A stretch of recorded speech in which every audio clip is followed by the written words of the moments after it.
Hello everyone. Hello.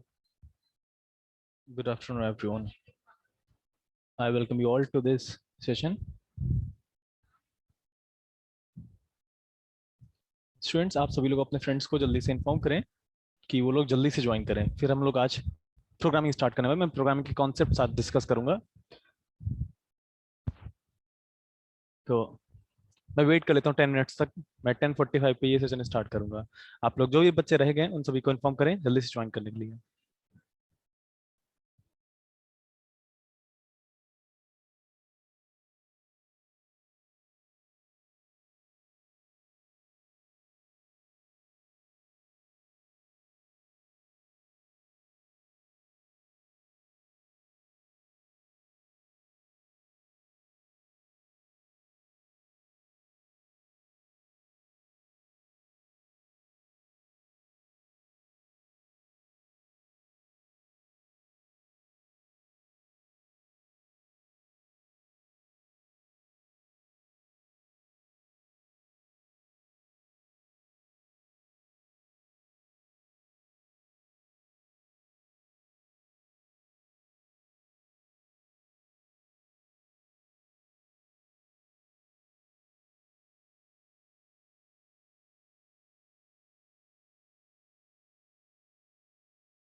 Hello everyone. I welcome you all for joining today's session. आप लोग कैसे हैं? एक बार मुझे चैट बॉक्स में रिस्पॉन्स करें। अगर आपको मेरी आवाज़ आ रही है तो एक बार चैट बॉक्स में वन टाइप करें। Hello everyone. मेरी आवाज़ क्लियर आ रही है सभी को?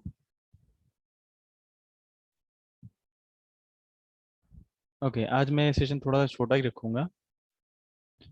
अ, और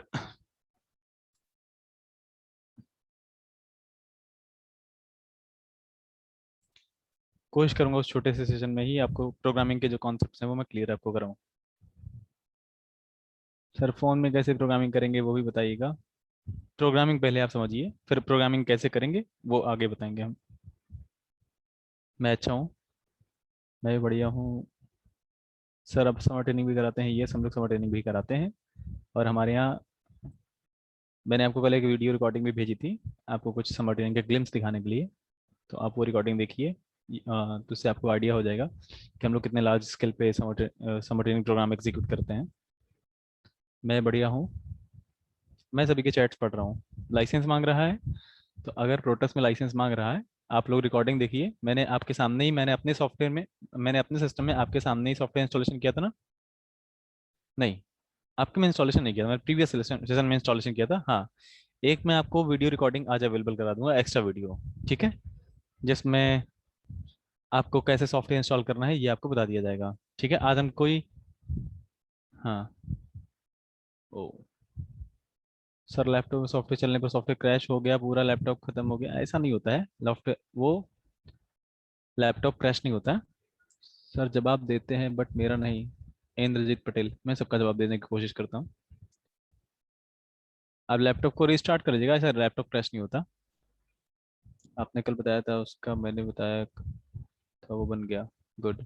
समर ट्रेनिंग में कौन सा सब्जेक्ट रहेगा? सब्जेक्ट नहीं होता, उसमें टेक्नोलॉजी रहती है। जैसे आप सभी लोग इलेक्ट्रिकल इंजीनियरिंग के हो तो आपको PLC and SCADA, PLC and SCADA, HMI drive, ये कंप्लीट इंडस्ट्रियल ऑटोमेशन का प्रोग्राम होता है, जो आपको मैं एक्सप्लेन कर दूंगा किसी दिन। जो फोर्थ सेमेस्टर के बाद जो ट्रेनिंग प्रोग्राम होता है, जो लोग करना चाहते हैं वो उसको ज्वाइन कर सकते हैं। चलिए, मैं इसी पर आगे बढ़ता हूँ। और आज हम लोग थोड़े से प्रोग्रामिंग के जो कॉन्सेप्ट्स हैं वो आपसे डिस्कस करता हूँ। सर, अपना लोकेशन बताइए। मेरा लोकेशन है जानकीपुरम, लखनऊ। हम ये सारी चीज़ें डिस्कस करेंगे। एक प्रोग्राम ऑर्डिनो पर कैसे करते हैं।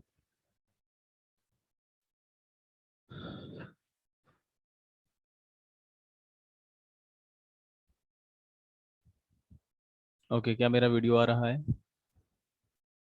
सर, यहीं पर समर ट्रेनिंग होती है? हाँ, समर ट्रेनिंग भी होती है।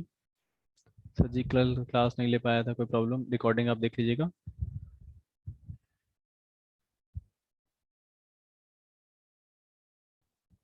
ओके, तो स्ट्रेंथ अभी कम है, अपने फ्रेंड्स को भी आप बताइए जल्दी से कि वो लोग ज्वाइन करें। आगे वीडियो। सर, मैंने ISIS में ऑर्डिनरी प्रोग्रामिंग की थी। Very good, very good. अगर आपने ऑर्डिनरी प्रोग्रामिंग की थी, देखो, ऑर्डिनो पर काम करने के लिए पूरा प्रोसीजर मैं आपको आज बता देता हूँ, कैसे एक ऑर्डिनो पर काम करते हैं। ठीक। तो हमने जो प्रोटोस software library installation,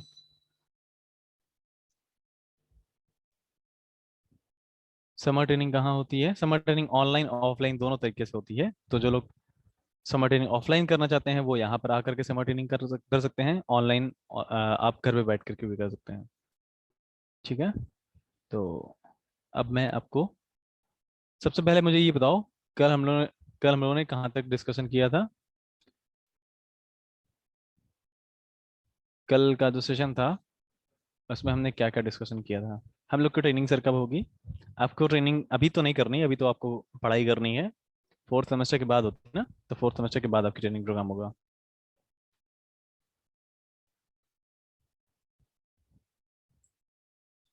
Mohammad Shah, बताएं क्या रिप्लाई करना है। आप लोग मुझे जल्दी से ये बताएं कि हम लोगों ने जो लास्ट टॉपिक डिस्कस किया था वो क्या था? सर, एट मेगा 16 की तरह इसकी प्रोग्रामिंग होती है क्या? सेम तो नहीं, बट तरीका वही होता है कि आईडी वहाँ पर यूज़ करना ये था। 31 के बाद ये वीडियो रहेगी। जिन लोगों को वीडियो रिकॉर्डिंग आगे तक यूज करनी है वो वीडियो रिकॉर्डिंग डाउनलोड कर सकते हैं। क्या आप लोग वीडियो रिकॉर्डिंग डाउनलोड कर पाते हैं?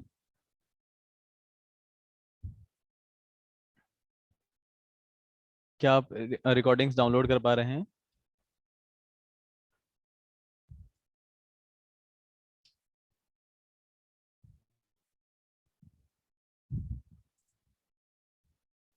रिकॉर्डिंग्स डाउनलोड अगर आपने की होगी, वेरी गुड। जो लोग डाउनलोड जिन्होंने की है, अच्छी बात है। जिन्होंने डाउनलोड नहीं की है वो ट्राई करो, वो डाउनलोड भी होती है।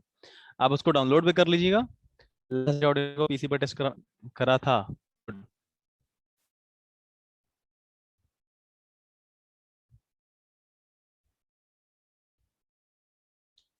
अब मैं आपको एक बार अवेयर करा देता हूँ सेटअप से। Please wait for 1 minute.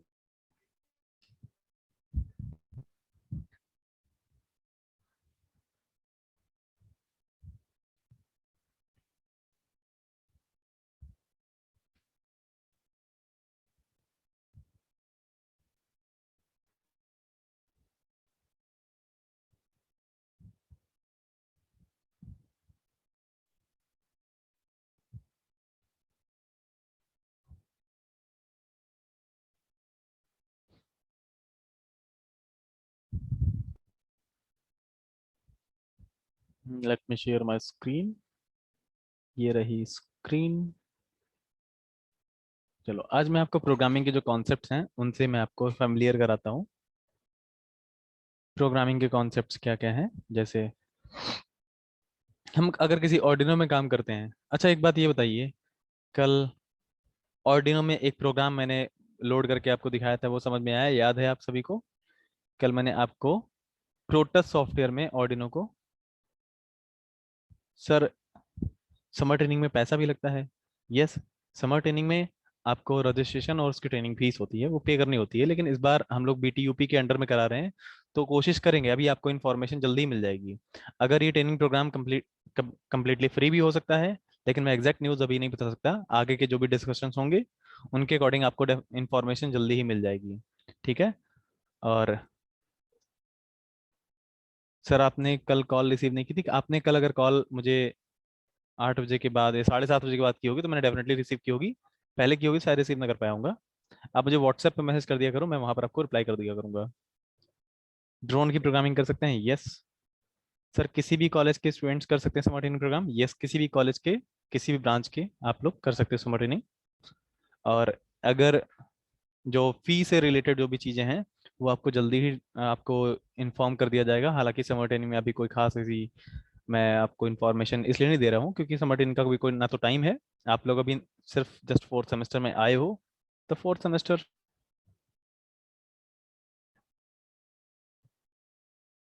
Fourth, हाँ फोर्थ सेमेस्टर को अभी आप इंजॉय करो, उसमें पढ़ाई करो।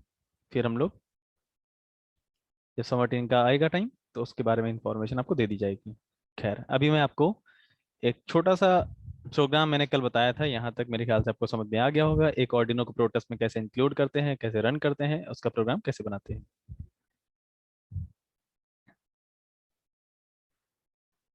सर, चैट बॉक्स डिसेबल कर दीजिए। चलो सर, मैं लखनऊ से डिप्लोमा कर रहा हूँ, वहीं से ट्रेनिंग करूंगा। ये डेफिनेटली आप कर सकते हैं। और जो लोग समर ट्रेनिंग करना चाहते हैं, ऐसी कोई उनकी कोई जो क्वेरी है, तो वो आप मुझे व्हाट्सएप नंबर जो है वहाँ पर आप पूछ सकते हो, वहाँ पर मैं आपको इन्फॉर्मेशन दे दूंगा। सर वीडियो डाउनलोड, सर जी वीडियो कैसे डाउनलोड होगा? आप जब वीडियो प्ले करते हो ना, तो उसी में डाउनलोड करने का ऑप्शन आता है। मैं आपको एक बार दिखा देता हूँ कैसे आपको वीडियो डाउनलोड करना है, मैं दिखाता हूँ। जैसे आप सभी को मैंने जो लिंक शेयर किया हुआ है गूगल ड्राइव पर,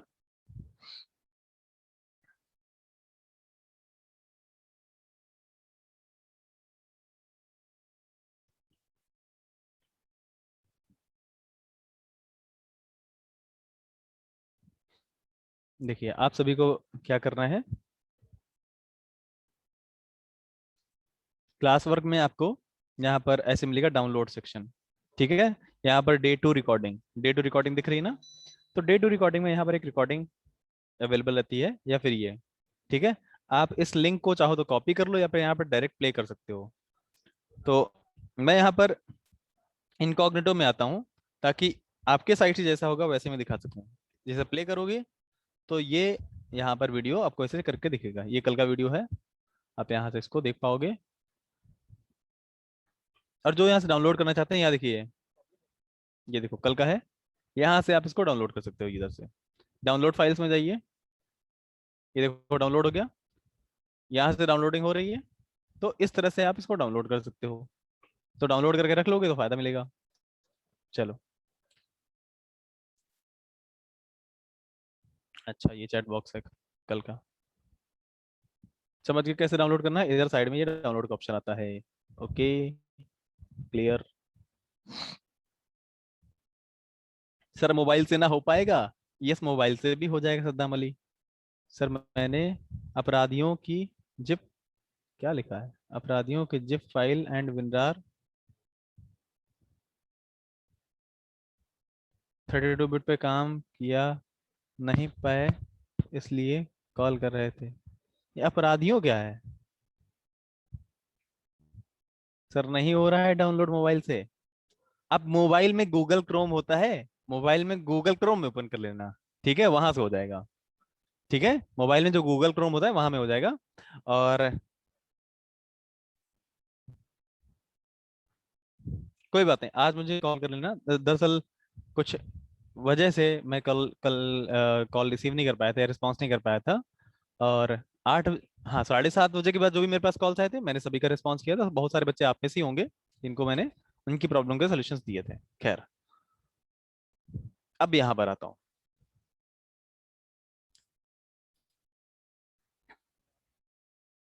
हुमैरा मुनीर, सर मैंने व्हाट्सएप किया था, रिप्लाई नहीं दिया।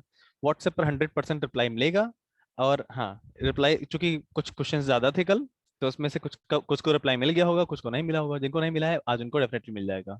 ठीक है, अब हम लोग आज थोड़ा सा डिस्कशन करते हैं ऑर्डिनो पर। ये हमने डिस्कशन कर लिया था, how this program work in Arduino, Arduino simulation कैसे करते हैं, और ऑर्डिनो फोन में कैसे देखो फोन का मैं तब बताऊंगा जब आप थोड़ा सा प्रोग्रामिंग सीख जाओगे, ऐसे अभी मैं आपको बता नहीं सकता। तो कल का टॉपिक मैं इसलिए रिपीट नहीं करना चाहता क्योंकि उसका सॉल्यूशन आपके पास है, ऑलरेडी है। लिंक्स दिए गए हैं आपको, डाउनलोड करो, अपने फोन में लाइव देखो, जैसा भी देखो। ये पूरा प्रोसीजर है, ये आपको आज मैं अपलोड करके दे दूंगा। यहाँ पर सब लिखा हुआ है, कैसे क्या करना है सब लिखा हुआ है।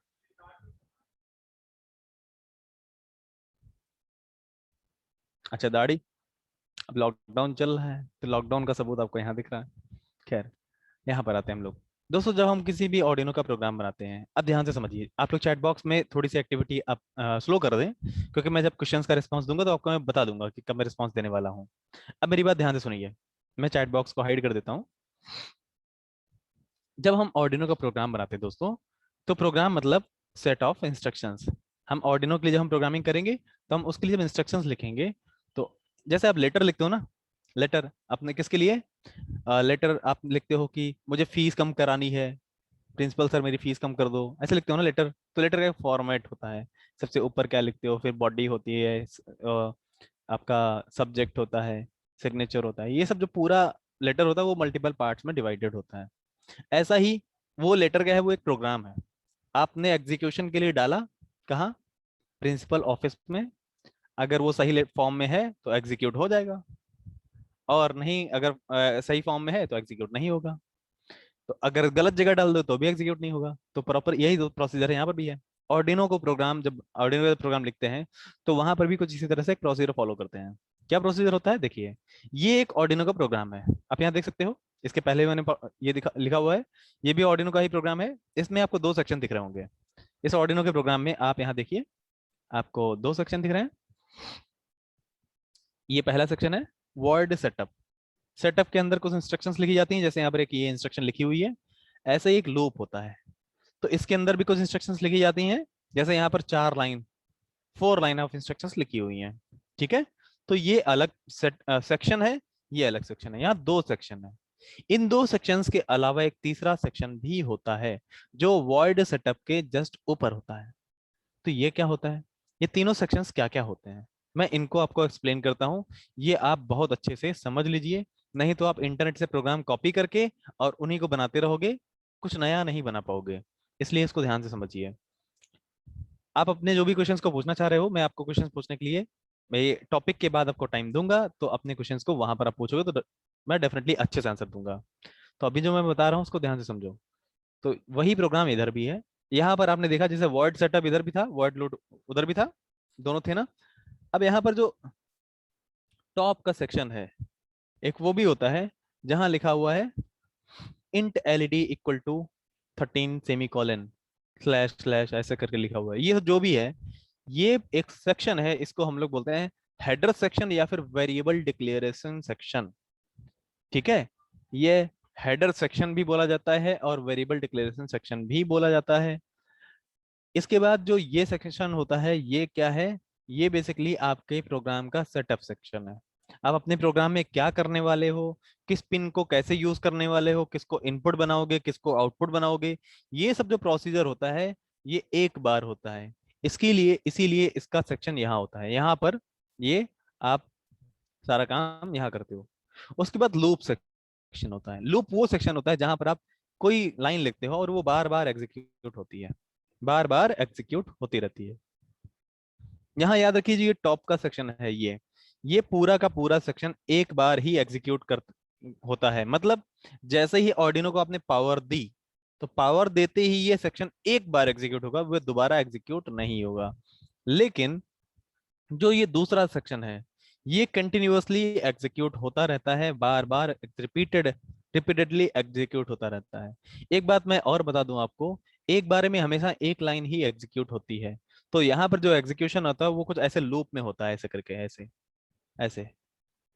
ठीक है, पहले ये लाइन एग्जीक्यूट होगी, फिर ये एग्जीक्यूट होगी, फिर ये, फिर ये, फिर अगेन ये होगी, फिर ये होगी, फिर ये होगी, और ये अगेन एंड अगेन होता ही रहेगा, होता ही रहेगा, होता ही रहेगा, इनफाइनाइट टाइम तक। कभी भी एग्जीक्यूशन स्टॉप नहीं होगा। इसका मैं एग्जांपल दूं।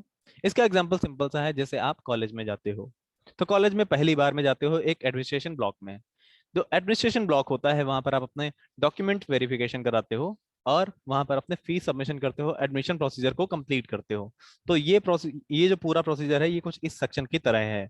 जब एक किसी भी कॉलेज में पहली बार जाओगे एडमिशन लेने के लिए, तो एक सेक्शन में जाना पड़ता है। फिर उसके बाद डेली आप कहाँ जाते हो? क्लासरूम में। तो ये क्लासरूम है, आप क्लास में जाते हो, पढ़ाई करते हो, लेक्चर अटेंड करते हो, नोट्स बनाते हो, असाइनमेंट कंप्लीट करते हो, ये सब डेली होता है। लेकिन ये डेली ऐसे ही नहीं होता है, इसके पहले आपने एक सेटअप कर रखा होता है, मतलब आपने एडमिशन करा रखा होता है। तो ये प्रोसेस भले ही एक बार एग्जीक्यूट होता है, एक बार ही होता है, लेकिन ये बहुत इंपॉर्टेंट है। ऐसे ही किसी भी कॉलेज में क्लास आप डेली जाना चाहते हो, उसके लिए पहली बार में आपको एडमिशन कराना पड़ेगा। ये एक एग्जाम्पल है।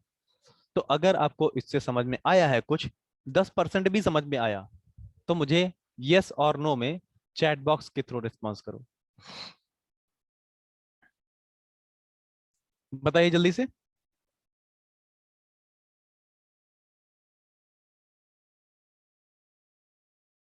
आ गया समझ में? Very good, well done.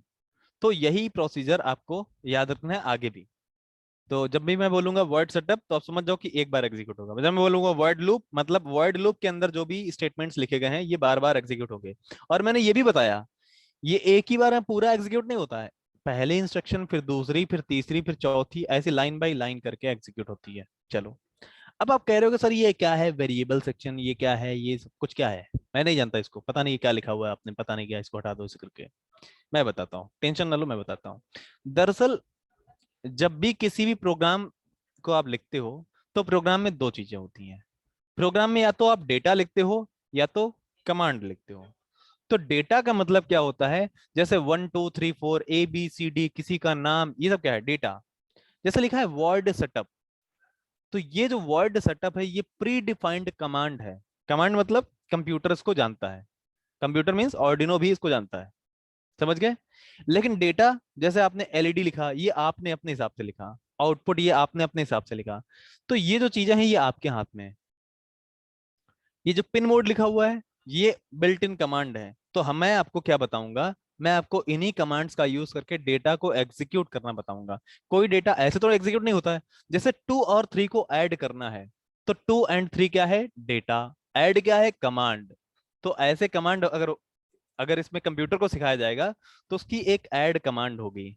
Add command के साथ 2 और 3 को भी दिया जाएगा, बोलोगे उसको दिया जाएगा कि ऐड कमांड के साथ 2 और 3 को एग्जीक्यूट करोगे। तो ऐड क्या है? कमांड, ठीक है, और 2 और 3 क्या है? डेटा। तो किसी भी प्रोग्राम में दो इंपॉर्टेंट चीजें होती हैं, कमांड्स और डेटा। असेंबली लैंग्वेज में बोलेंगे तो ऑपरेंड्स एंड ऑपकोड। क्या होता है? ऑपरेंड्स मतलब डेटा, ऑपकोड मतलब कमांड। ये चीज कितने लोग को समझ में आई? जरा रिस्पांस के बाहर कर दो एक बार।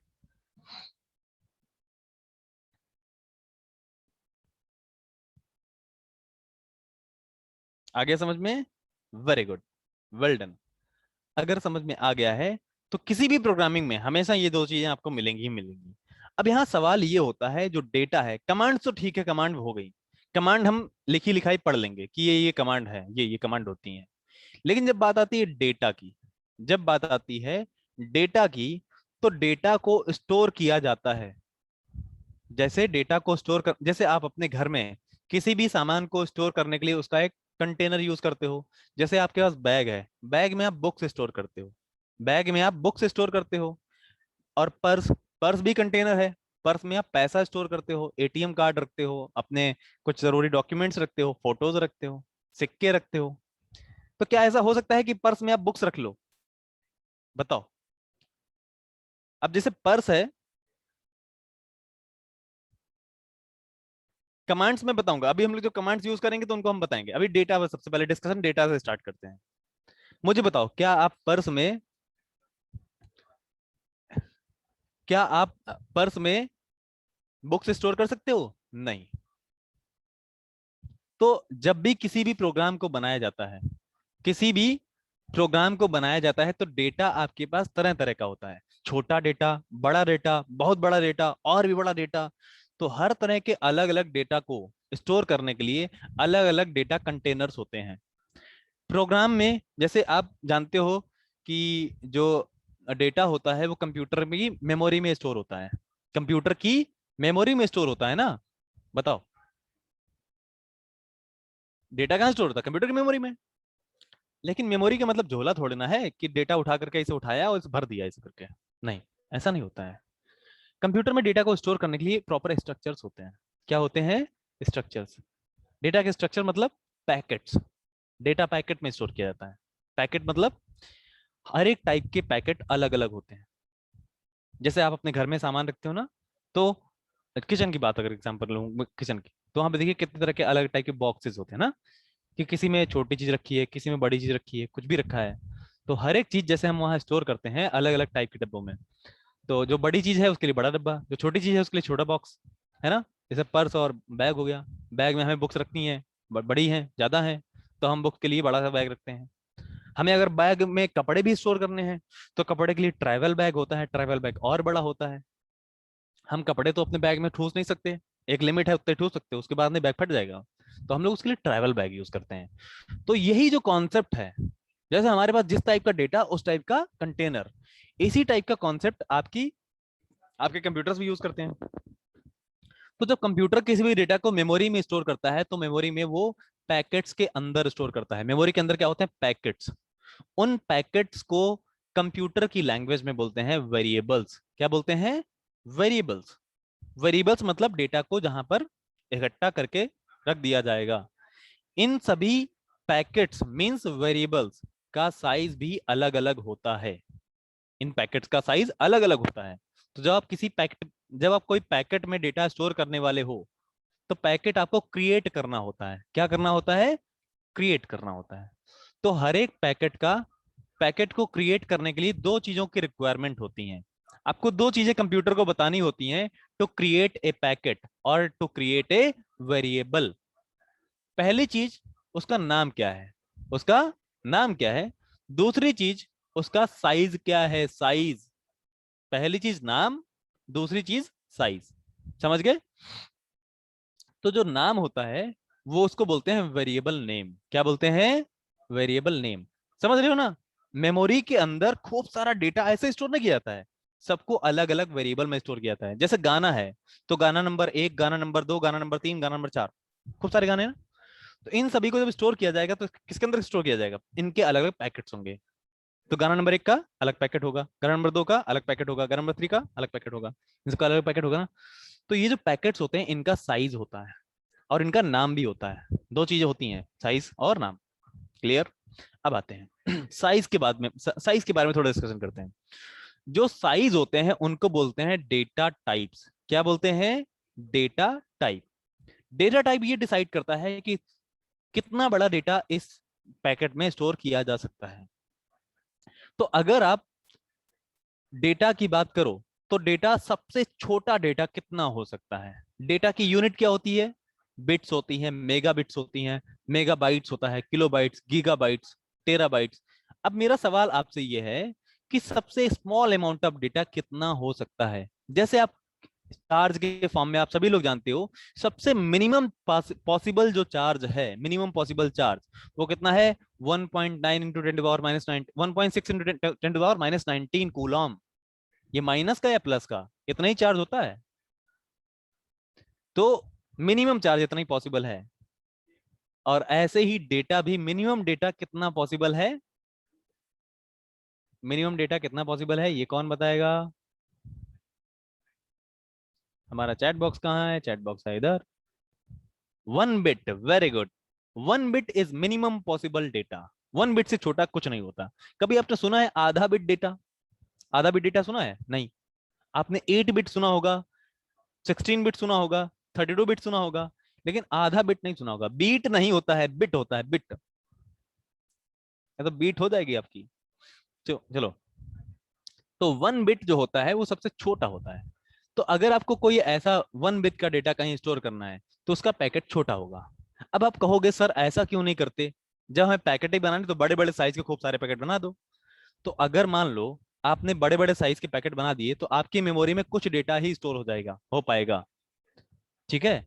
तो हर एक डेटा के लिए अलग अलग टाइप के डेटा टाइप्स होते हैं, मतलब अलग अलग उनका साइज होता है। तो यहां देखो, ऑर्डिनो में जो डेटा टाइप्स होते हैं वो इतने साइज के, इतने टाइप के होते हैं। इनमें से कुछ मैं आपको एक्सप्लेन करता हूँ। ये सब क्या है? These all are data types. इनका सबका अपना अपना अलग अलग साइज होता है। अब मैं साइज आपको बताता हूँ। यहाँ देखो, अगर मैं सबसे कॉमनली यूज्ड डेटा टाइप की बात करूं, इट इज इंटीजर। क्या है? इंटीजर। तो ये नंबर को स्टोर करता है। किसको स्टोर करता है? नंबर को। अब वो जैसे नंबर मान लो 12 है, अब 12 को स्टोर करना है तो 12 बाइनरी में कुछ ना कुछ होगा। क्या होगा? 1100 समथिंग कुछ होगा।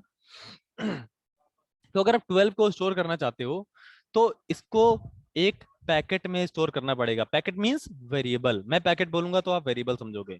पैकेट मींस वेरिएबल, वेरिएबल में स्टोर करना पड़ेगा। वेरिएबल को डिक्लेयर करने के लिए दो चीजों की रिक्वायरमेंट होती है। पहली चीज उसका नाम, दूसरी उसका साइज। नाम और उसका साइज। देखिए ये क्या है? What is this? ये नाम है या उसका साइज है? ये है उसका साइज।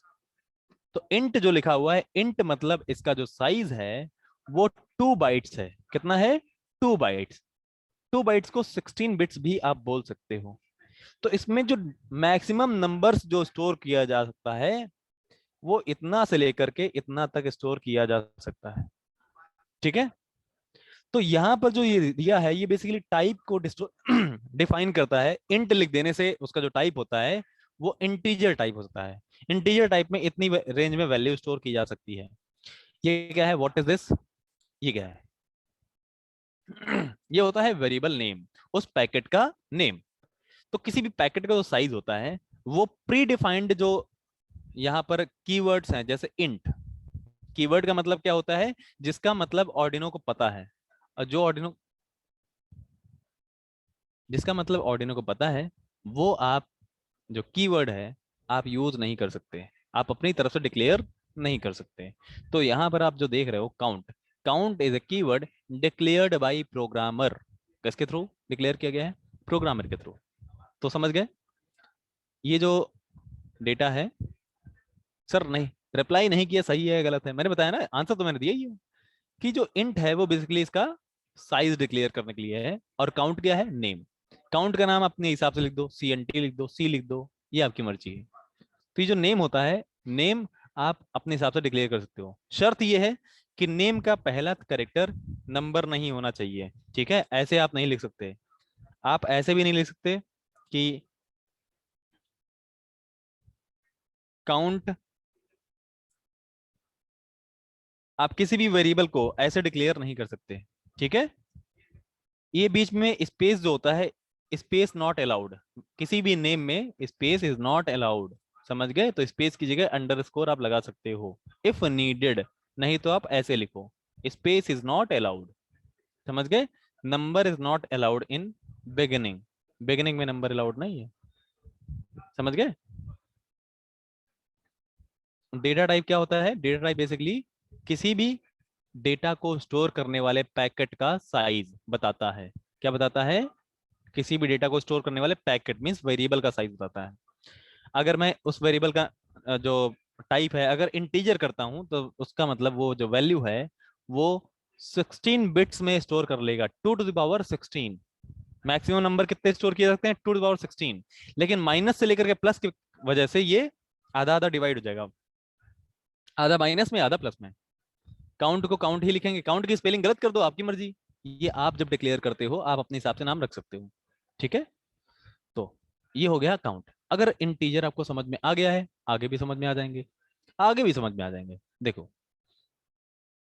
अगर मैं बात करूं कि जैसे मुझे सिर्फ पॉजिटिव नंबर स्टोर करना है तो उसके लिए लिखोगे अनसाइंड इंट, मतलब इसमें नेगेटिव नंबर स्टोर नहीं कर सकते आप, इसमें सिर्फ पॉजिटिव स्टोर किया जाएगा।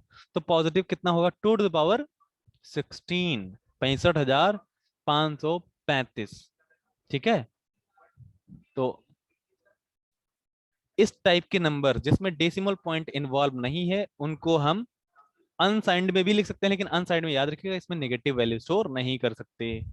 तो इसका जो साइज है, अच्छा मुझे ये बताओ अनसाइंड इंट और इंट का साइज, क्या ये साइज दोनों का डिफरेंट डिफरेंट है या दोनों का साइज सेम है? मुझे बताओ।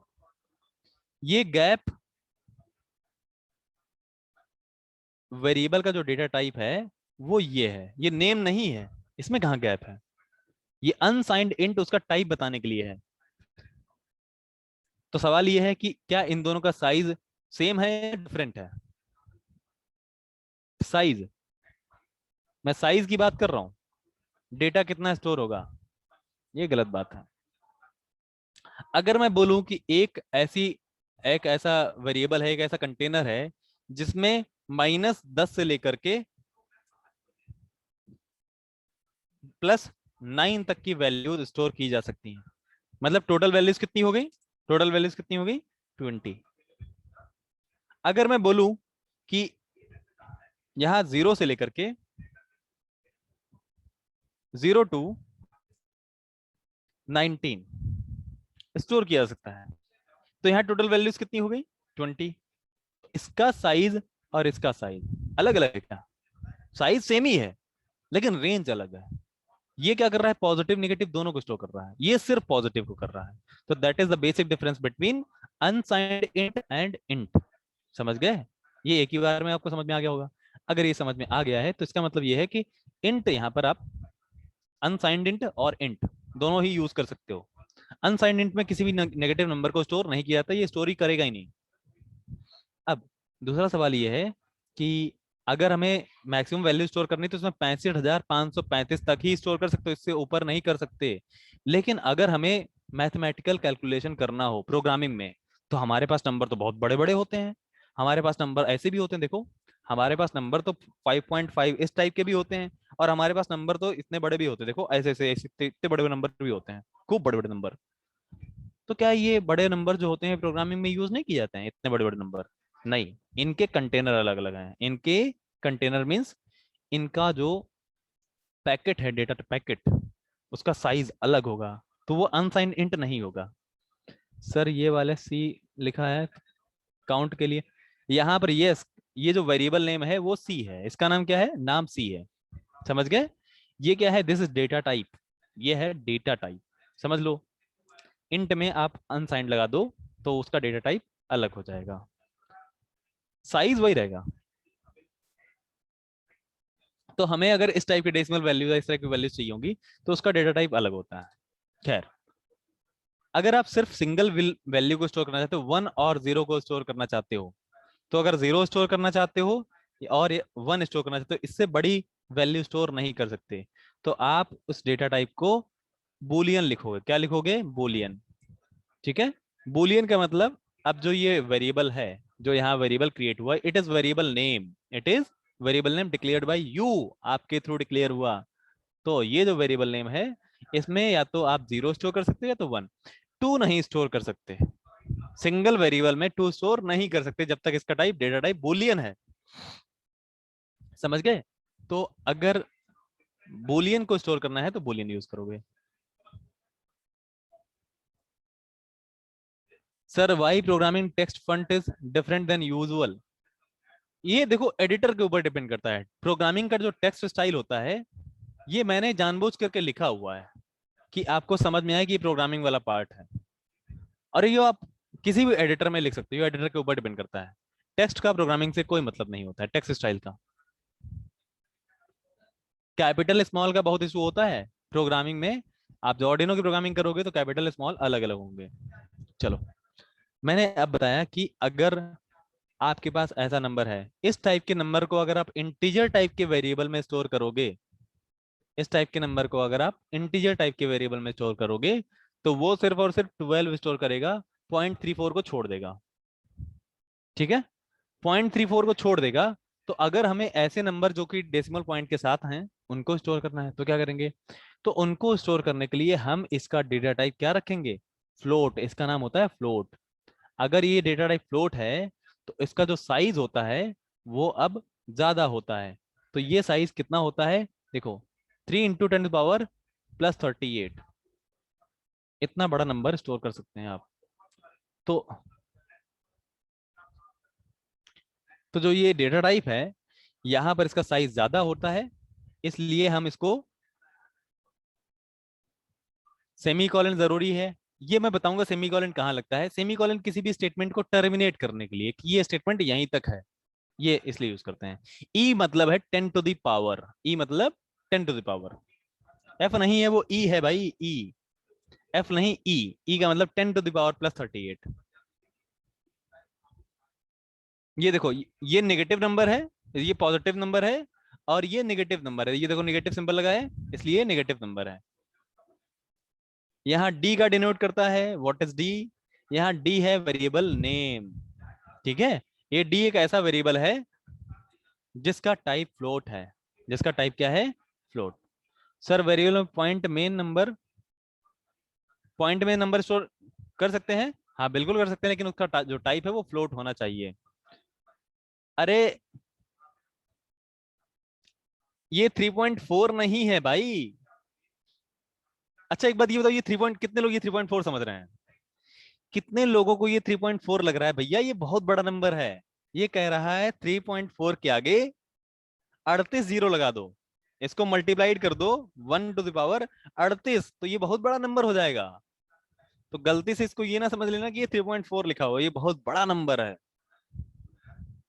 तो इसका जो साइज है, हाँ, ये 3.4 नहीं लिखा हुआ है, इंटू 10⁻। ये कैसे समझ लिया? आप सब लोग मैथमेटिक्स के स्टूडेंट्स हो ना, मैथमेटिक्स आपसे उम्मीद की जाती है इतना तो आपको आता होगा। हाँ, कंफ्यूजन अगर हुआ है तो कोई बात नहीं, ऐसा पहली बार में किसी के साथ हो जाता है। ई का मतलब होता है 10⁻। साइंटिफिक नंबर को ऐसे लिखते हैं, कॉपी में हम लोग 10 लिखते हैं।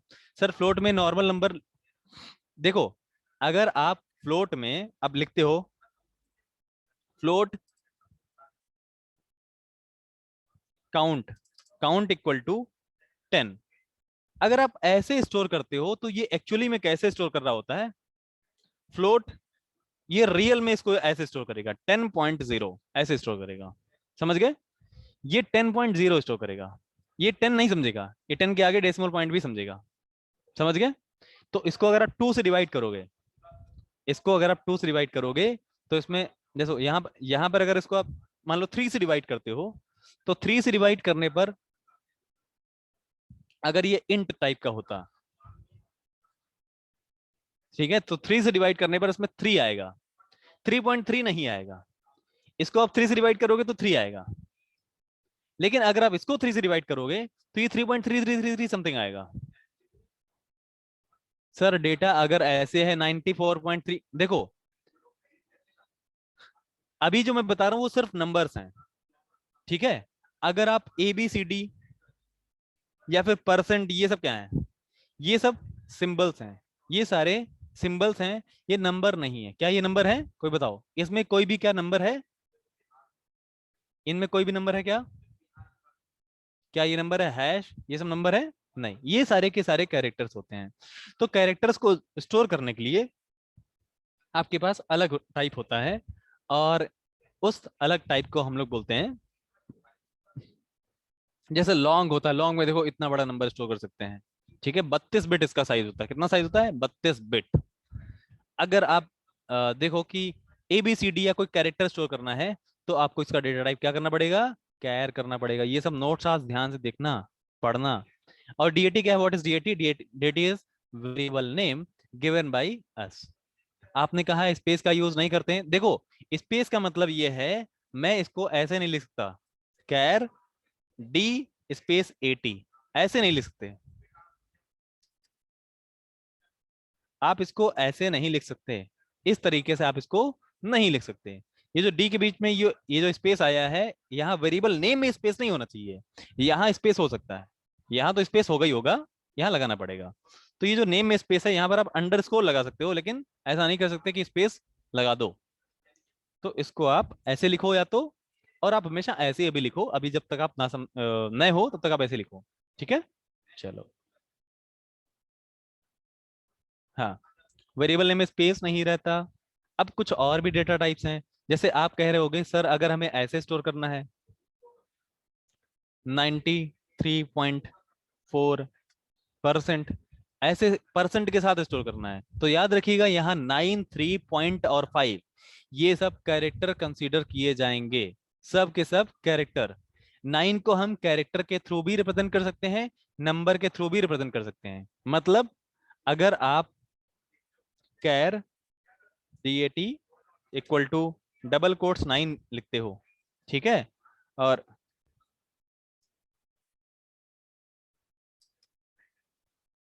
एट अगर आप ऐसे स्टोर करते हो, तो पता है, अगर आपने ओ कैर नहीं, अगर आप इसको ऐसे स्टोर करते हो, तो इनमें कोई आप मैथमेटिकल ऑपरेशन नहीं कर सकते। ठीक है, आप इसको अगर ऐड करोगे, इन दोनों डेटा को अगर ऐड करोगे, तो यहाँ पता क्या आएगा? यहाँ DAT plus CAT, DAT plus CAT equal to 98 आएगा। समझ गए? अगर ये ऐसा है तो। लेकिन अगर ये ऐसा है, कैसा है? अगर ये इंट है और ये कोट्स के अंदर नहीं है, ये कोट्स के अंदर नहीं है, तो और ये क्या है? इंट। तो इनको दोनों को ऐड करने पर इसका जो आउटपुट है वो 17 का, क्या आएगा? 17। ठीक है, तो ये आप जिस भी टाइप के डेटा पे काम करना चाहते हो, उसको उस टाइप के वेरिएबल में स्टोर करना पड़ेगा। अब सवाल ये है कि सर इसको कैसे स्टोर करेंगे? तो यहाँ पर चूंकि परसेंट है, इसको आप नंबर में अगर स्टोर करोगे, तो नंबर जो होता है वो कैरेक्टर को कंसीडर नहीं करता, जबकि कैरेक्टर जो होता है नंबर को कैरेक्टर के फॉर्म में लिख लेता है, जैसे ये लिखा, जैसे ये लिखा। तो हम यहां पर अगर इसको ऐसे लिखना चाहते हैं, तो आप इसको कैसे लिखोगे? इसको आपको डबल कोट्स के अंदर लिखना पड़ेगा, और इस तरह के वैल्यूज को, इस तरह के डेटा को, जैसे यहां लिखा मैंने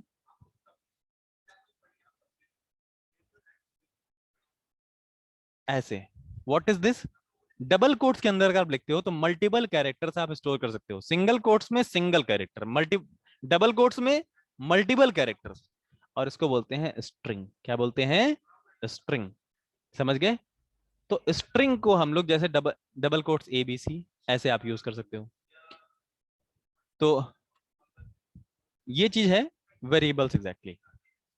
कैल sir in calculation we divide 100 by, sir in this case, देखो कैलकुलेशन में क्या होता है कि जब आप कोई मैथमेटिकल कैलकुलेशन करना चाहते हो, उसके लिए आपको सारे वेरिएबल्स या तो इंटीजर या तो फ्लोट टाइप के बनाने पड़ते हैं। Different characters means different alphabets, yes different alphabets. यहाँ मैं अल्फाबेट नहीं बोलूंगा, मैं कैरेक्टर्स बोलूंगा। ठीक है, यहाँ पर डेसिमल में DECIMAL ये सब क्या है? कैरेक्टर्स हैं। मैं इनको अल्फाबेट यहाँ पर नहीं बोलूंगा, लेकिन आप समझ जाइएगा। ठीक, क्या इसमें लोग भी लॉग का भी फंक्शन यूज कर सकते हैं? हाँ, सब। अब ये डिपेंड करता है कि आपके कंपाइलर में क्या क्या कौन कौन सी लाइब्रेरीज हैं, तो सब कर सकते हो। ठीक है, चलो, ये डेटा टाइप सभी को क्लियर है। प्रोग्रामिंग में डेटा टाइप बहुत इंपॉर्टेंट कॉन्सेप्ट होता है। और डेटा टाइप क्या है, आप ये समझ लो कि जैसे पर्स है और बैग है। बैग में आप बुक्स स्टोर कर सकते हो, लेकिन पर्स में आप बुक्स स्टोर नहीं कर सकते। लेकिन अब सवाल ये है कि आप अगर बैग में पैसा भी रख लो, तो आप बैग में पैसा नहीं रखते। पैसा रखने के लिए पैसा थोड़ा होता है ना, उसको, थोड़े पैसे को आप बैग में नहीं रखते। जब ज्यादा पैसा होगा तो बैग में रखोगे, थोड़े पैसे को आप पर्स में रखते हो। क्योंकि बैग अननेसेसरी हो गया ना, पर्स सस्ती आती है, बैग महंगा आता है। तो आप यहाँ इकोनॉमी के हिसाब से देखो, तो आपके लिए ज्यादा सबसे बेटर कौन है, बैग की पर्स? कैर डेटा टाइप एक बार फिर से बता दीजिए। कैर मतलब जब हम कंप्यूटर से कोई भी कम्युनिकेशन करते हैं, कंप्यूटर से जब हम इंफॉर्मेशन एक्सचेंज करते हैं, तो हमारे जो कंप्यूटर्स होते हैं वो नंबर्स को डायरेक्ट बाइनरी में कन्वर्ट कर सकते हैं, बट कैरेक्टर्स को रिकॉग्नाइज नहीं करते। कैरेक्टर्स को कैरेक्टर्स को रिकॉग्नाइज करने के लिए कंप्यूटर्स एक स्पेशल टेबल का यूज करते हैं, और उस स्पेशल टेबल को बोलते हैं ASCII, आस्काई टेबल। इस आस्काई टेबल के अकॉर्डिंग हर एक कैरेक्टर को एक स्पेशल नंबर असाइन किया गया है। ठीक है सर, बुक्स को पर्स में रख लें तो? अब है तो रख लो, अगर बुक्स पर्स में आ जाती हैं तो। Bribe character is stored in how much binary bits number? 8 bits. Characters को स्टोर करने के लिए 8 बिट का साइज का हमें चाहिए होता है वेरिएबल। 8 बिट साइज का वेरिएबल होता है जिसमें हम कैरेक्टर को स्टोर करते हैं। आस्काई का फुल फॉर्म है American standard code for information exchange. Riddhima Gupta. Okay. Character, देखो कैरेक्टर को बाइनरी में कन्वर्ट करने का कोई फॉर्मूला नहीं होता। कैरेक्टर को बाइनरी में कन्वर्ट करने का कोई फॉर्मूला दुनिया में नहीं है। तो इसको एक स्टैंडर्ड टेबल के थ्रू कन्वर्ट किया जाता है। 9A, सवाल ये है कि 9A कैरेक्टर है या क्या है? ये कुछ नहीं है, ये गलत तरीका है, क्योंकि इसमें दो कैरेक्टर्स हैं जो सिंगल कोट से कवर किए जा रहे हैं, और ये गलत है। तो इसके लिए आपको डबल कोट्स ऐसे लिखना पड़ेगा। अब इसको स्ट्रिंग बोला जाएगा। क्या बोला जाएगा? स्ट्रिंग। इसको आप ऐसे लिख सकते हो, ऐसे। इसको बोलेंगे कैरेक्टर। सिंगल कोट्स के अंदर सिंगल कैरेक्टर है तो उसको कैरेक्टर बोलेंगे। इंफॉर्मेशन इंटरचेंज, एक्सचेंज नहीं, interchange. ASCII code capital capital letters का, स्मॉल लेटर का, सभी का ही होता है। Please wait wait minute.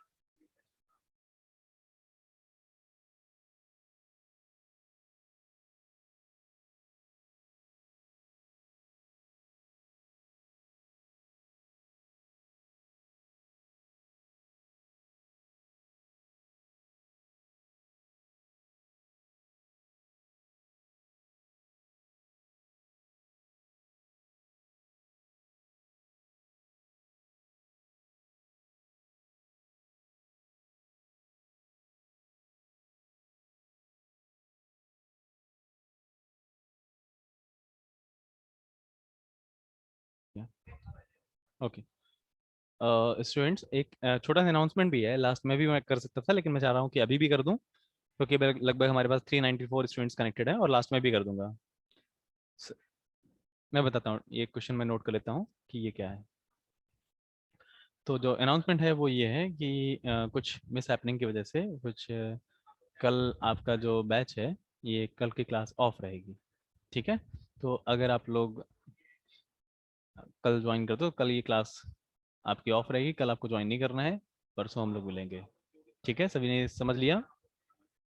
कल की क्लास, कल आप लोग एंजॉय करिएगा, कल आप लोग रेस्ट करिएगा, हम लोग परसों मिलेंगे।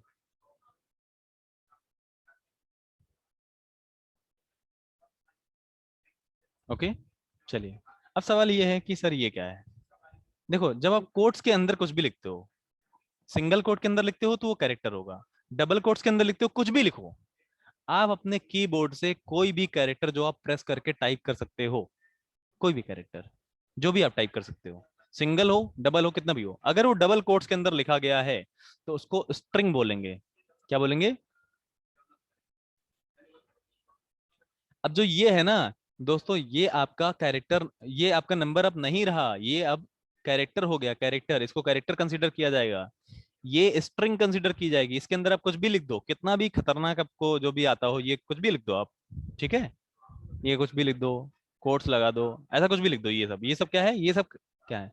अच्छा मैं आपको दिखा देता हूँ, अगर आपको थोड़ा सा कंफ्यूजन लग रहा है, मैं आपको दिखा देता हूँ एग्जैक्टली जो आस्काई टेबल है, जो स्टैंडर्ड आस्काई टेबल है, जो कंप्यूटर्स में इंफॉर्मेशन को एक्सचेंज करने के लिए बनाई गई थी, मैं वो ओरिजिनल आस्काई टेबल आपको दिखाता हूँ।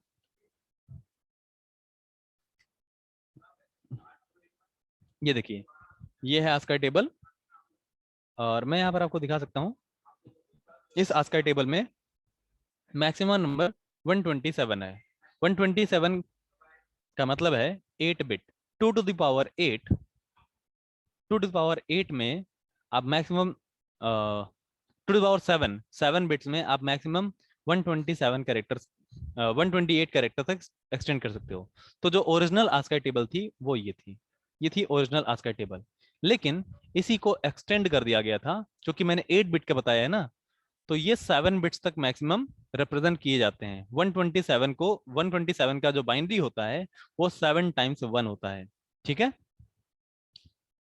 अगर मैं इसी की एक्सटेंडेड आस्काई टेबल की बात करूं, तो इस एक्सटेंडेड आस्काई टेबल में इतने कैरेक्टर्स और भी ऐड कर दिए गए थे, ठीक है, ये एक्सटेंडेड आस्काई टेबल है। लेकिन इसी में अगर थोड़ा ध्यान दो, तो अगर आप यहाँ देखोगे, तो आप देख पाओगे कि यहाँ पर जो 9 है, इन सभी, देखो 9 का, 0 का, देखो 0 को किससे रिप्रेजेंट करते हैं, 0 को 48 से रिप्रेजेंट करते हैं। 0 का जो डेसिमल होता है वो क्या होता है, 48, समझ गए। 49 को 49 से 1 को रिप्रेजेंट करते हैं। अब जो ये 1 है ना, ये जो 0 है, ये मैं फिर से बता रहा हूँ, ये जो 1 है ये डबल कोट्स में लिखा हुआ 1 ऐसा है, जो 0 है वो डबल कोट्स में लिखा हुआ ऐसा 0 है, ठीक है। सर अगर कीबोर्ड से आस्काई टेबल लेना है तो शॉर्ट की, देखो कीबोर्ड से आप आस्काई टेबल ऐसे नहीं निकाल सकते, आपको ऐसे आस्काई टेबल देखनी पड़ेगी। ये सब इनकोड होता है ऑटोमेटिक आपके सभी के, जिनकी वीडियो प्ले और डाउनलोड नहीं हो रही है वो एक बार फिर से आज चेक करेंगे, जैसे मैंने आपको बताया था उसी काम उसी तरीके से, तो आप डाउनलोड और प्ले कर पाओगे। और यहाँ पर आप देखिए ऐड सिंबल, ये सब इतने सारे हैं। अब रही बात सर, जो हिंदी के कैरेक्टर्स हैं उनको कैसे रिप्रेजेंट किया जाता है। दुनिया भर में जितने भी लैंग्वेजेस हैं, इन सभी के लैंग्वेजेस के मिलाकर लगभग 11.5 लाख कैरेक्टर्स हैं। कितने हैं, 11.5 लाख कैरेक्टर्स हैं। और इन सारे कैरेक्टर्स को अब ये आस्काई टेबल काफी पुरानी थी, लेकिन अब यूनिकोड यूज किया जाता है, ठीक है। तो यहाँ पर सर यूट्यूब और वीडियो अपलोड नहीं हो सकती क्या, अभी मैंने आपको जो वीडियो दिया है उसको आप डाउनलोड करके यूज करो, ठीक है। सर व्हाट्सएप पर वीडियो मिल सकती है, व्हाट्सएप पर, अरे मैंने आपको गूगल क्लासरूम में पूरा दिया हुआ है।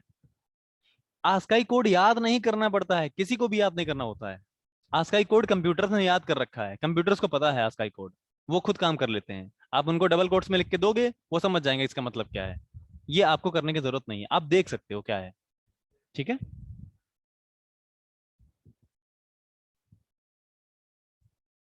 यूनिकोड, देखो UTF-8 एक ऐसा फॉर्मेट है, आस्काई के बाद, आस्काई में लिमिटेशन थी, कुछ कैरेक्टर्स रिप्रेजेंट किए जा सकते थे, लेकिन बाकी दुनिया भर में इतनी सारी लैंग्वेजेस थे, सबके अपने कैरेक्टर्स हैं, तो इनको कैसे रिप्रेजेंट किया जाए। तो इन सभी लैंग्वेजेस के कैरेक्टर्स को रिप्रेजेंट करने के लिए UTF-8 फॉर्मेट या फिर UTF-8 इनकोडिंग यूज की जाती है। जैसे अगर मैं आपको कोई नोटपैड दिखाऊं, तो नोटपैड में आप जो भी टाइप कर सकते हो, वो सारे कैरेक्टर सपोर्ट करते हैं UTF-8 इनकोडिंग को। ये देखो लिखा ना UTF-8 इनकोडिंग, UTF-8, ओके। चलो ये सब एक अलग चीज है, बकवास है, अभी आपके लिए कोई जरूरी नहीं है, हमें आपको यहाँ पर फोकस कराना है। चलो ये है ओके। अब यहाँ पर मैंने बताया कि सर ये और डेटा टाइप्स क्या होते हैं। फोन में आप गूगल क्रोम में ओपन करो, गूगल क्रोम में PDF आपको गूगल क्लासरूम में मिलेगी, और सबको एक ही जैसा गूगल क्लासरूम दिखता है। अगर आप डाउनलोड नहीं कर पा रहे हो, तो ये आप अपने साइड से फॉल्ट कर रहे हो, इसको आप अपने फ्रेंड से मिल करके सॉल्व करा लो, नहीं होता है तो मुझे बताना उसके बाद। कल की क्लास ऑफ रहेगी, कल आपको यहाँ पर कोई भी क्लासेस नहीं मिलेंगी। तो सम कॉमनली यूज्ड डेटा टाइप्स, अच्छा मैंने ये तो डिस्कस कर लिया है। इसके बाद एक जरूरी चीज, प्रोग्रामिंग के कॉन्सेप्ट्स में बता रहा हूँ। Variable scope, what is variable scope, कहता है जैसे आपने कोई अगर वेरिएबल डिक्लेयर किया, अब वो किस सेक्शन में वेरिएबल डिक्लेयर किया है, तो वो उसी सेक्शन में यूज किया जा सकता है। मतलब ये है, अगर आपने इंट a इक्वल टू 10 लिखा, तो अब कहीं पर भी अगर आप a लिखते हो, a मल्टीप्लाइड बाई 2 करोगे तो a मल्टीप्लाइड बाई 2 का रिजल्ट पता क्या आएगा? a मल्टीप्लाइड बाई 2 का रिजल्ट आएगा 20। समझ गए? तो जो a है, a बेसिकली अब 10 को रिप्रेजेंट करता है जहां पर भी यूज किया जाएगा। लेकिन ये a है कि इसकी वैलिडिटी कहाँ तक है, इसका स्कोप क्या है, कहाँ तक ये वैलिड है, कहाँ तक कंपाइलर को लगेगा कि हाँ ये a का मीनिंग ये है। तो ये जो मीनिंग होता है ये स्कोप के थ्रू डिसाइड होता है। जैसे यहाँ पर वेरिएबल दो टाइप के होते हैं, एक होता है लोकल वेरिएबल, एक होता है ग्लोबल वेरिएबल। ओरिजिनल ना बोल देना। इसका मैं एग्जांपल अगर दूं तो सिंपल सा एग्जांपल है, जैसे आपके कॉलेज का मॉनिटर, आपकी क्लास का मॉनिटर। एक क्लास का जो मॉनिटर होता है उसको सिर्फ उसी क्लास में ही लोग जानते हैं, दूसरी क्लास में कोई नहीं जानता, और वो दूसरी क्लास का मॉनिटर नहीं भी हो सकता है। तो वो क्या है, वो एक लोकल मॉनिटर है। लोकल मॉनिटर मतलब वो सिर्फ अपनी क्लास के ही लोगों को देख सकता है, उनको संभाल सकता है, उनसे उनकी प्रॉब्लम सॉर्ट आउट कर सकता है, तो वो लोकल है। लेकिन एक ऐसा मॉनिटर बना दिया जाए जो पूरे कॉलेज की सारी क्लासेस में सबका मॉनिटर हो, तो उसको बोलेंगे ग्लोबल मॉनिटर। ऐसे ही वेरिएबल, अगर वेरिएबल कहीं पर डिक्लेयर किया गया है किसी सेक्शन में, जैसे वर्ड सेटअप सेक्शन में डिक्लेयर किया गया वेरिएबल वर्ड लूप में अनयूज्ड है, उसका कोई मतलब नहीं है, एरर आ जाएगी। वर्ड सेटअप के अंदर अगर वेरिएबल डिक्लेयर किया गया है तो, अगर वर्ड लूप के अंदर डिक्लेयर किया गया है तो वो वर्ड सेटअप में यूज नहीं किया जा सकता, सिर्फ लूप में ही यूज किया जाएगा। तो किसी पर्टिकुलर सेक्शन में वेरिएबल डिक्लेयर किया जाता है तो वो उसी सेक्शन के अंदर ही यूज किया जा सकता है, इसको बोलते हैं स्कोप ऑफ वेरिएबल। लेकिन कोई ऐसा वेरिएबल है जिसका स्कोप हर जगह है, तो ऐसा वेरिएबल कौन होगा? ऐसा वेरिएबल सबसे, जो ग्लोबल वेरिएबल डिक्लेरेशन सेक्शन है, यहां पर अगर वेरिएबल डिक्लेयर किया जैसे सी, तो यहाँ जो x और y है वो लोकल वेरिएबल हैं, लेकिन जो लिखा है इंट c इक्वल टू 0, तो c वेरिएबल को यहाँ भी यूज किया जा सकता है, c वेरिएबल को यहाँ भी यूज किया जा सकता है। जैसे मान लो प्रिंसिपल का बेटा है, अब जो प्रिंसिपल का बेटा है वो भी उसी कॉलेज में पढ़ता है, भले किसी कॉलेज में पढ़े, अगर वो मॉनिटर है वो किसी दूसरी क्लास में चला जाता है तो बाकी बच्चे कहेंगे हाँ ये भी मॉनिटर है, उनकी बात मानेंगे। मान लो प्रिंसिपल का बेटा है, भले भी मन से माने, लेकिन वो क्या, ऐसा क्या हुआ, वो ग्लोबल मॉनिटर हुआ ना, पूरे कॉलेज का मॉनिटर है, हर एक कॉलेज में जा सकता है। तो ये चीज सभी को समझ में आई कि ग्लोबल वेरिएबल क्या है। इंट सी इक्वल टू 23 लिखें तो आप सी इक्वल टू 23 लिख दो, लेकिन आप मैक्सिमम जो वैल्यू लिख सकते हो वो कितनी लिख सकते हो इंट सी में? इंट सी में मैक्सिमम वैल्यू कितनी लिख सकते हो, यहां पर आके देखो। इंट सी में मैक्सिमम वैल्यू आप जो लिख सकते हो दैट इज प्लस 32,767, इतनी मैक्सिमम वैल्यू आप लिख सकते हो। ठीक है, तो ये जो ग्लोबल वेरिएबल्स हैं और लोकल वेरिएबल्स हैं ये आप सभी को क्लियर हुए या नहीं, ये मुझे आप बताएं। वर्ड लूप और सेटअप को टेंशन ना लो, वो अभी सेक्शन है। इन सेक्शन में हम जब कोड लिखते हैं तो सेटअप फंक्शन के अंदर लिखा हुआ कोड एक बार एग्जीक्यूट होता है, लूप के अंदर लिखा हुआ कोड बार बार एग्जीक्यूट होता है। ये क्लियर है ग्लोबल वेरिएबल लोकल वेरिएबल क्या होता है? चलो, अब मैं ऑपरेटर्स की बात करूं।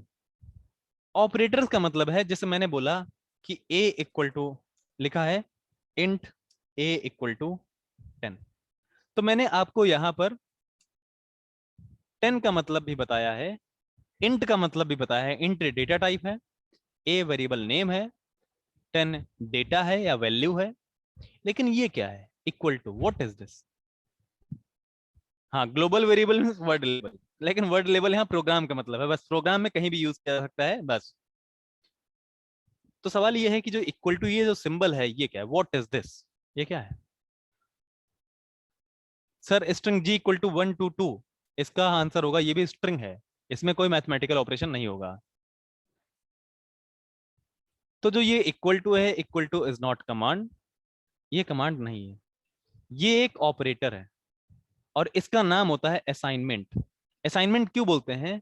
क्योंकि इसका काम होता है इधर की वैल्यू को, इस साइड की वैल्यू को इधर असाइन कर देना। किसको असाइन कर देना? ए को। समझ गए? तो ये जो है ये एक बेसिकली ऑपरेटर है, यहाँ पर ऑपरेटर की तरह काम कर रहा है। ऐसे ही बहुत सारे ऑपरेटर्स होते हैं। जैसे अगर मान लीजिए आपको कंप्यूटर, आप प्रोग्रामिंग में मल्टीप्लाई करना चाहते हो 4 को 5 से, 4 को 5 से मल्टीप्लाई करना है, तो ऐसा ही क्यों लिखा, ये क्यों नहीं लिखा? तो स्पेशली एक्स नहीं है मल्टीप्लाई ऑपरेटर, ये यहां पर ये मल्टीप्लाई ऑपरेटर। तो ये एक ऑपरेटर है, क्या है? ऑपरेटर। तो प्रोग्रामिंग में इसी तरह के मल्टीपल ऑपरेशंस होते हैं, किसके साथ ऑपरेशन होते हैं? डेटा के साथ। जब डेटा के साथ कोई भी ऑपरेशन करते हो तो आपको ऑपरेटर्स के बारे में आइडिया होना चाहिए। सर वेरिएबल नेम की जगह हम कुछ भी लिख सकते हैं, जैसे अपना या दोस्त का नाम कुछ भी लिख सकते हैं। यस, आप विपिन प्रजापति, आप वेरिएबल नेम की जगह आप किसी का भी नाम लिख सकते हो, बस याद रखना बीच में स्पेस ना रख देना और पहला कैरेक्टर नंबर ना रखना, ठीक है। चलो, इसके बाद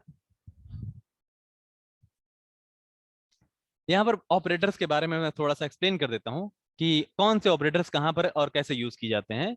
जैसे अरिथमेटिक ऑपरेटर, जब आप कोई मैथमेटिकल इक्वेशन सॉल्व करना चाहते हो या उसका कोई मैथमेटिकल ऑपरेशन करना चाहते हो, तो यहाँ पर आप जैसे अगर किसी को डिवाइड करके, किसी को किसी से डिवाइड करके जो रिमाइंडर बचा है वो अगर फाइंड आउट करना चाहते हो तो उसके लिए ये ऑपरेटर होगा। मतलब अगर आपने लिखा int A equal to int A equal to 12 modulus 5, तो इसमें जो ए की वैल्यू होगी वो क्या होगी बताइए। अगर मैंने सिंपल नंबर ना स्टोर करके एक इक्वेशन का रिजल्ट स्टोर कराया, एक इक्वेशन का रिजल्ट लिखा है 12 मॉडुलस 5, तो यहां जो है 12 को 5 से डिवाइड करने के बाद जो रिमाइंडर आएगा, ये कह रहा है रिमाइंडर स्टोर करो, तो ये जो रिमाइंडर आएगा वो स्टोर होगा। तो एग्जैक्टली यहाँ पर ए में क्या स्टोर होगा, वो होगा 2। समझ गए? तो ऐसे रिमाइंडर ऑपरेटर। ऐसे multiplication, multiplication, addition, subtraction, division और असाइनमेंट, ये बहुत इजी है। असाइनमेंट आप देख रहे हो, ये स्पेशली असाइनमेंट ऑपरेटर होता है। कोई अगर पूछ दे ये क्या है तो इक्वल टू ना बोल देना। हम लोग बातचीत में बोलते हैं, लेकिन टेक्निकली प्रोग्रामिंग में इसको हम लोग इक्वल टू बोलते हैं, ठीक है। तो किसी भी ऑपरेटर के साथ क्या क्या ऑपरेशंस हो सकते हैं आप देखिए। परसेंट का मतलब रिमाइंडर निकालने के लिए, स्टार का मतलब मल्टीप्लीकेशन, प्लस का मतलब एडिशन, माइनस का मतलब सब्सट्रैक्शन, डिवाइड का मतलब डिवीजन, और ये है असाइनमेंट ऑपरेटर। तो these all are arithmetic operators. इसके बाद आगे अगर बढ़े तो यहाँ पर आपको मैं दिखाता हूँ कंपैरिजन ऑपरेटर्स। तो जो कंपैरिजन ऑपरेटर्स हैं ये बताते हैं कि दो जो वैल्यूज हैं उनके बीच में क्या रिलेशन है। कंपैरिजन का मतलब रिलेशन बताना, जैसे कौन बड़ा है कौन छोटा है, ठीक है, कौन बड़ा है कौन छोटा है। देखो, कुछ बच्चे कह रहे हैं सर बहुत डिफिकल्ट है, समझ नहीं आ रहा, डिफिकल्ट है ना, हमसे ना हो पाएगा। ये एक ऐसी चीज है जिस वजह से आप अपने आप को बहुत लिमिटेड फीचर्ड पर्सन बना लेते हो, आपको बहुत कम चीजें आती हैं, बस उतने में ही आप संतुष्ट होकर काम चलाना चाहते हो। जब लोग आगे बढ़ते हैं थोड़ा सा मेहनत करते हैं, आप नई चीजों सीखोगे तो थोड़ा सा आपको हार्डवर्क करना पड़ेगा। ना हो पाएगा मतलब ये होता है कि आप हार्डवर्क करने से पीछे हट रहे हो। मैंने आपको ये नोट्स दिए हैं ना, ऐसा तो नहीं कि मैं बता करके चला दूंगा। मैंने आपको रिकॉर्डिंग भी बताया कि कैसे कैसे आप डाउनलोड कर सकते हो। यस, पहली बार डेफिनेटली आपको कम समझ में आएगा। क्या आप जब इंजीनियरिंग में पहली बार जब आए थे तो आपने जरूर कोई ना कोई सब्जेक्ट पढ़ा होगा, वो पहली बार में समझ में आ गया था? नहीं आया था ना। तो ये सब चीजें का आपको हमेशा एक्सपीरियंस रहा होगा। जब फर्स्ट डे आप क्लास में जाओ, इतने सारे क्लासेस आप पढ़ चुके हो, फर्स्ट डे क्लास में गए होगे, समझ में कम आएगा, फिर आप घर पे आए होगे, प्रैक्टिस की होगी, लेकिन एग्जाम तो आपने पास किया ना, कुछ बच्चों ने टॉप भी किया होगा। तो इसका मतलब क्या है, पहले दिन आपने जब पढ़ा समझ नहीं आया तो आप छोड़ के घर चले गए थे? नहीं गए थे ना, अगले दिन आपने कोशिश की थी, और वही करते करते आपने इंजीनियरिंग ड्राइंग, हाँ मैं जानता हूँ, बिल्कुल मैं डेफिनेटली जानता हूँ कि इंजीनियरिंग ड्राइंग कितना टफ है, लेकिन आपको आ गया ना, ठीक है। मैं आपको प्रोग्रामिंग खुद सिखाऊंगा, आपको कहीं अलग से सी प्लस प्लस सीखने की जरूरत नहीं है। ये प्रोग्रामिंग कॉन्सेप्ट को मैं कल कल से यूज करूंगा, तो आपको सब पता चल जाएगा। तो ये था ऑपरेटर्स, कंपैरिजन ऑपरेटर्स, मतलब दो वैल्यूज के बीच में रिलेशन पता करना। अगर मैं बोलूं a equal to 4 is greater than 7, int लिखा है int a equal to 4 is greater than 7, 4 is greater than 7, practically आप बताइए 4 इज ग्रेटर देन 7 सही है या गलत है? इसका आंसर क्या होगा, यस और नो? देखो इजी तरीके से बताता हूं।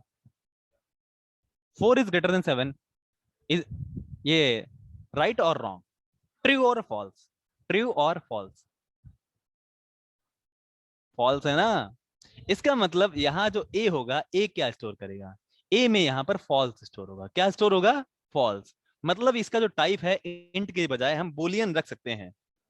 खैर, अगर जो बुलियन है उसको आप इंट भी बना देते हो, कोई फर्क नहीं पड़ता।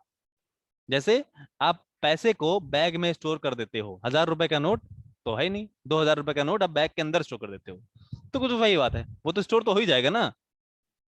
तो यहाँ पर जो ए है, ये स्टेटमेंट गलत नहीं है, लेकिन ये कह रहा है कि हम 4 और 7 के बीच में जो दिया गया रिलेशन का रिजल्ट है, उस रिलेशन का रिजल्ट मैं स्टोर करूंगा।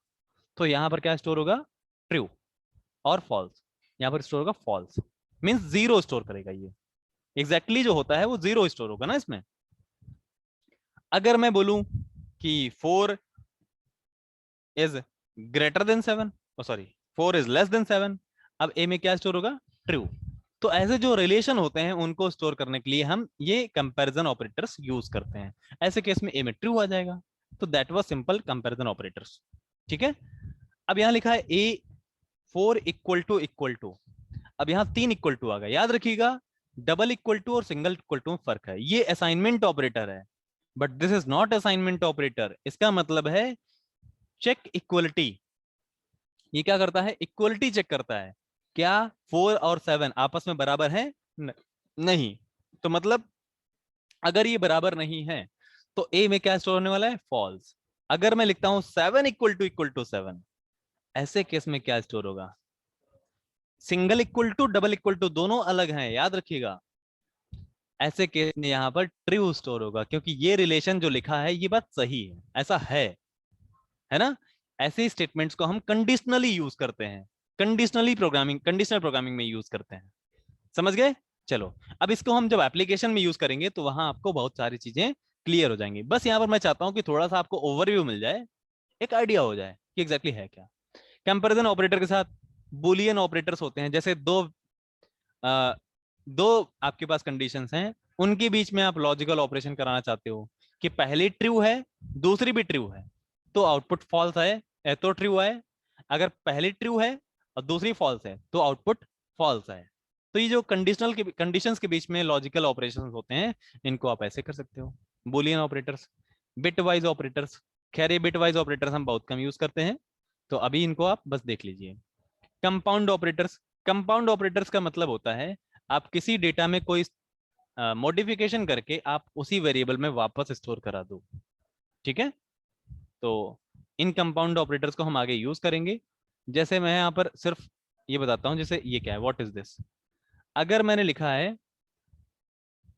इंट a = 4, ठीक है, और मैंने एक और स्टेटमेंट लिखा a++, अब जो a की वैल्यू होगी वो क्या होगी?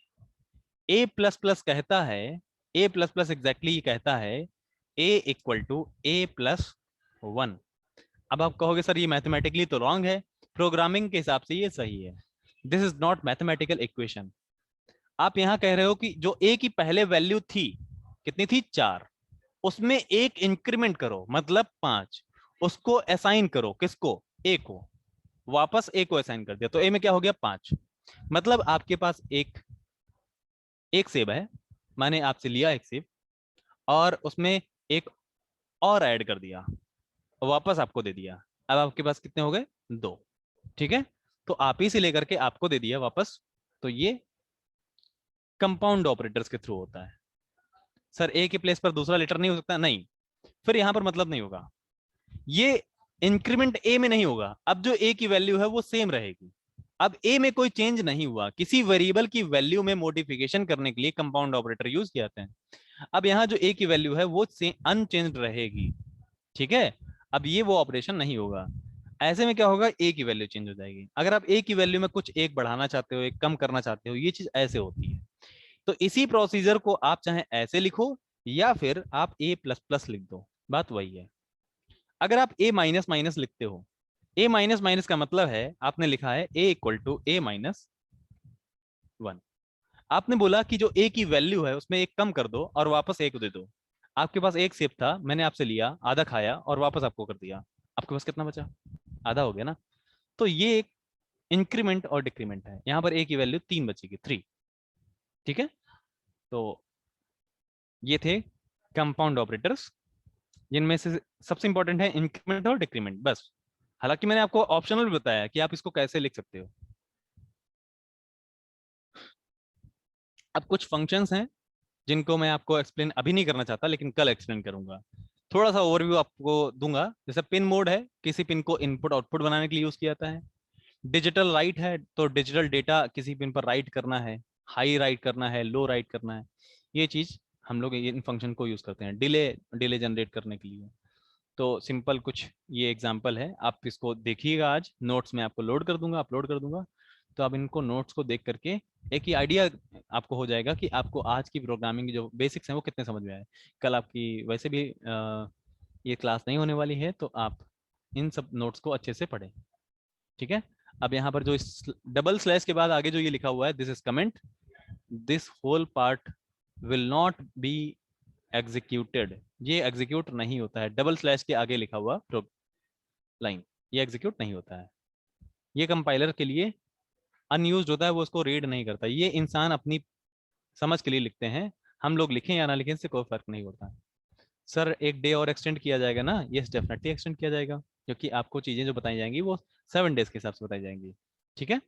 प्रोग्रामिंग मोबाइल में कैसे करेंगे, ये चीज़ मैंने आपको आज प्रोग्रामिंग नहीं कराएंगे ना, मैं प्रोग्रामिंग के फंडामेंटल्स बताए हैं। अब हम लोग नेक्स्ट डे में जब आऊँगा तो आपको मैं बताऊंगा कैसे आपको फोन में भी प्रोग्रामिंग करनी है। ठीक है।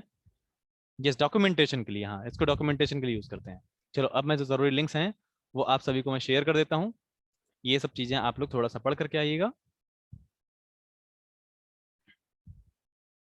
ऑर्डिनो में रिकोडिंग कर सकते हैं।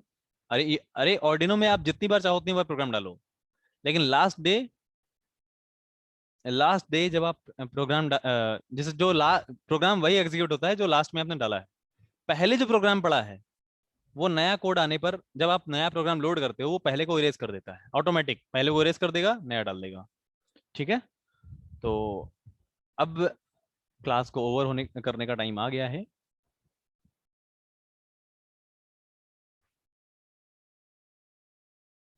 कल क्लास नहीं है, यस कल क्लास नहीं है। तो जो लोग लेट में ज्वाइन होते हैं, मेरी उन सभी से रिक्वेस्ट है कि आप लोग टाइम से सेशन को ज्वाइन किया करो, ताकि आपको सारी चीजें कंप्लीट समझ में आए। अब जो बच्चा बाद में आएगा और वो बोलेगा सर मुझे समझ नहीं आया, मुझे समझ नहीं आया, 4-5 बच्चों ने बोल दिया, तो मुझे ये कंफ्यूजन हो जाएगा कि या तो मैंने पूरे टाइम पर सही से नहीं बताया, या तो उसमें कुछ तरीका चेंज करके वापस आपको समझाया जाए। तो यहाँ आप सभी को ये समझना है कि क्लास को टाइम से ज्वाइन करें, ताकि आपके कम से कम कन्फ्यूजन रहें। अब ओवरऑल मुझे सेशन में बताइए कितना परसेंट आपको समझ में आया, कितने लोग ऐसे हैं जिनको 20% से ऊपर समझ में आया, 20% या 20% से ऊपर समझ आया? क्योंकि ये 50% भी आपको समझ नहीं आया कि तो मैं जानता हूँ। आज आप जब तक इसको, क्योंकि आज मैंने आपको जो भी कॉन्सेप्ट बताए ये सब इलेक्ट्रिकल इंजीनियरिंग में आपके लिए नए हैं, और ये सब आगे बहुत यूज करने वाले हो। अच्छा 70%, 100% आ गया समझ में? जिन्होंने प्रोग्रामिंग कर रखी होगी डेफिनेटली उनको 100% आ सकता है, कोई दिक्कत नहीं है। खैर, जिन लोगों को समझ में आया है, मतलब 20% से सबको ज़्यादा ही समझ में आया है, 40%, 50%, 70%, गुड, वेरी गुड। तो ये बहुत अच्छी बात है अगर आपको इतना अच्छे समझ में आ गया है। अब ये कॉन्सेप्ट थे जो आपने समझ लिए, अब कल से हम प्रोग्रामिंग करेंगे, मतलब नेक्स्ट डे से प्रोग्रामिंग करेंगे।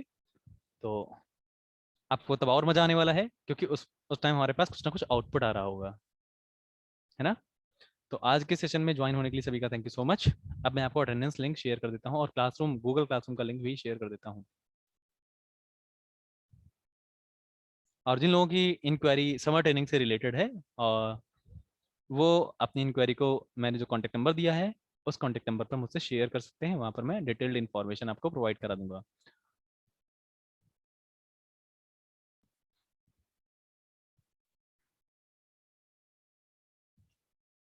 ये नंबर है, यहाँ पर आप इंफॉर्मेशन शेयर कर सकते हो। सबसे पहले गूगल क्लासरूम का लिंक, ये है गूगल क्लासरूम का लिंक, और इसको मैं चैट बॉक्स में आप सभी के साथ शेयर कर देता हूँ। सर क्लासरूम कंप्लीट होने, क्लासरूम में रिकॉर्डिंग पीडीएफ, देखो रिकॉर्डिंग अवेलेबल नहीं रहेगी, मैं फिर से कह रहा हूँ, रिकॉर्डिंग 2 दिन के बाद चली जाती है ऑटोमेटिक, तो उसको डाउनलोड करके रखें, उसको डाउनलोड करके रखें, तो ज़्यादा बेटर ऑप्शन है ये आपके लिए। ये मैंने आपके लिए गूगल क्लासरूम में ज्वाइन होने का लिंक शेयर कर दिया है, आप लोग इसको ज्वाइन करें। और जिन लोगों ने फीडबैक फॉर्म अभी तक फिल नहीं किया है, जिन लोगों ने फीडबैक फॉर्म अभी तक फिल नहीं किया है, वो फीडबैक फॉर्म भी फिल कर दें। अगर हम सी प्लस सीख लें तो क्या ऑर्डिनो में कोड कर सकते हैं? मैंने अभी आपको जितनी कोडिंग कराई है इतना अगर सीख सीख लेते हो तो 100% आप ऑर्डिनो में बेटर प्रोग्रामिंग कर सकते हो। लेकिन अगर ये नहीं सीखोगे तो बिल्कुल नहीं आएगी। हाँ, सी प्लस प्लस अगर सीख लेते हो, सी सी प्लस प्लस, तो प्रोग्रामिंग बहुत अच्छे से आप कर पाओगे और भी अच्छे से कर पाओगे। पीडीएफ रहेगा, गूगल क्लासरूम में पीडीएफ रहेगा, हमेशा रहेगा। तो मैं आप सभी को एक फीडबैक फॉर्म शेयर कर देता हूँ। फीडबैक फॉर्म जो कि आप सभी के लिए इस सेशन में कैसा आपको लग रहा है, क्या है ये, आप लोग ज़रूर बताएं हमें।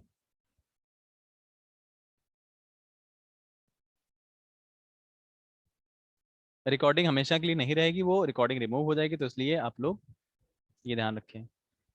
कल सबमिट कर दिए थे, जिन्होंने कल सबमिट कर दिया था उनको दोबारा सबमिट नहीं करना है। और रही बात अटेंडेंस लिंक की, डेली भरना है फीडबैक फॉर्म? नहीं, एक ही बार भरना है, एक बार बस। जिन्होंने भर दिया है उनको नहीं भरना है, जिन्होंने नहीं भरा है उनको भरना है। चलो, अब नेक्स्ट है attendance link. Sir phone number wrong है, 462022। नहीं, फोन नंबर रॉन्ग नहीं है, फोन नंबर एकदम सही है। मैं इतना नंबर गलत कैसे लिख सकता हूँ? 7080462022 नंबर इज करेक्ट। आपका नंबर है, यस। आप इस पर मुझसे बात कर सकते हो। हाँ, अगर आपने गलत नोट कर लिया तो उसको सही कर लो। अब नेक्स्ट है अटेंडेंस लिंक। तो अटेंडेंस लिंक आज का मैं आप सभी के साथ शेयर कर देता हूँ, जिसके थ्रू आप सभी लोग अपनी अटेंडेंस आज दे सकते हो। ये है आज का अटेंडेंस लिंक।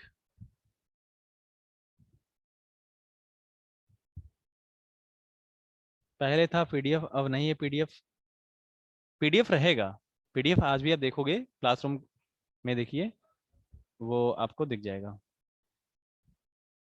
रिकॉर्डिंग रिमूव हो जाएगी, दोबारा कैसे मिलेगा? रिकॉर्डिंग डाउनलोड करके रख लो, अगर दोबारा यूज करना है तो डाउनलोड करके रख लो, ठीक है।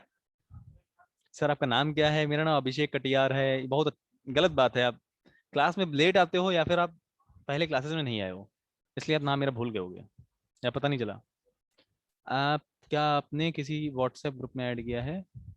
अगर आपके कॉलेज का व्हाट्सएप ग्रुप बना होगा तो डेफिनेटली आपको ऐड किया जाएगा। अगर नहीं आप एडेड हैं तो आप मुझे व्हाट्सएप करो, मैं आपको ऐड करा दूंगा, ठीक है। डाउनलोड नहीं कर पाया, वीडियो चला गया, अपने फ्रेंड से आप ले सकते हो। फिर भी अगर कोई, कौन सा वीडियो चला गया? जो कल का इंपॉर्टेंट वीडियो है वो कल का है, वो आप लोग जरूर डाउनलोड कर लें। सर आपकी शादी हो गई है, शादी में जरूर बुलाएंगे आपको।